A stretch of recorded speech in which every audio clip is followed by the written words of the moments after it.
Addressing weak points in the squat is one of the best things you can do to analyze your technique, to find what cues or technique improvements you need to make, or to find the appropriate assistance exercise for you.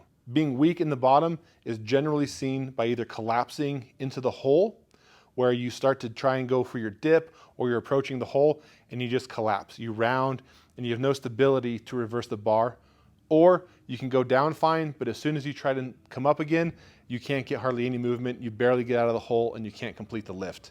If that's the case with you, the technical fixes to think about are driving those elbows forward, because that will help combat collapsing of the shoulders and collapsing of the back. So driving the elbows forward is one technical cue.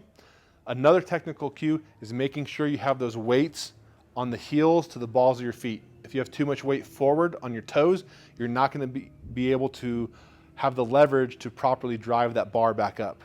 And the third technical cue, if you're missing in the bottom, is to make sure you're bracing properly. If you're not bracing properly and you're collapsing through the back, you're going to lose all leverage, all momentum, and you're not going to have the rigidity it requires to move that bar back up. Missing squats in the bottom, the best movements you can do to strengthen that, the first one I would call a double clutch squat, which you can find in the exercises video. It's where you go down as you normally would, you come back up to the bottom third range of motion, go back down and complete the squat. So the bar travel would look like this in a double clutch squat. The next suggested movement would be a pause squat, where you simply get to the bottom of your range of motion. Don't lose any of that tightness. Pause in the bottom, come back up. Another great similar one would be a parallel pin squat. So you can go into a safety rack, set the safety pins where the bar is at when your body is parallel. Go down, squat, release a little bit of tension of the bar onto those pins and come back up.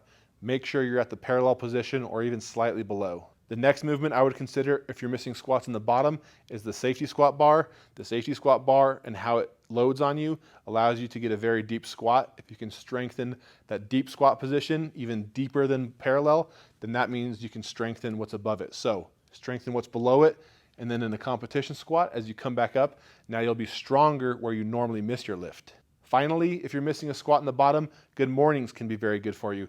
If you're missing a squat in the bottom because your hips rise too fast and you can't get that bar moving, you don't have the strength or leverage to maintain proper movement and get that bar going, good mornings can be good because it's going to force you into that compromised position and strengthen that compromised position. So when you go back to squatting and you used to miss in the bottom, now that bottom position is strengthened.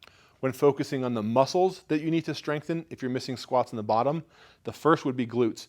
In the deepest of your squat positions is when your glutes are at the most tension and require the most strength to get the bar going again. So glutes would be a strong muscle that you need to improve on.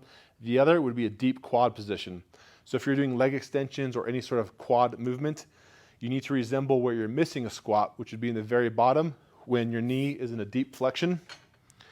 So if you're doing leg extensions or something to focus on the quads, make sure you get a very deep stretch and you get that quad into the deep stretch position, which will resemble your deep squat position where you're missing it at the bottom. And lastly, on muscles, if you're missing in the bottom, focus on your upper back. If you hit the bottom and your upper back is rounding, or as your way down, you can't maintain that bar and you start to round, strengthen that upper back so you have that strength, that stability to create the shelf so you don't round when you get into the bottom of your squat.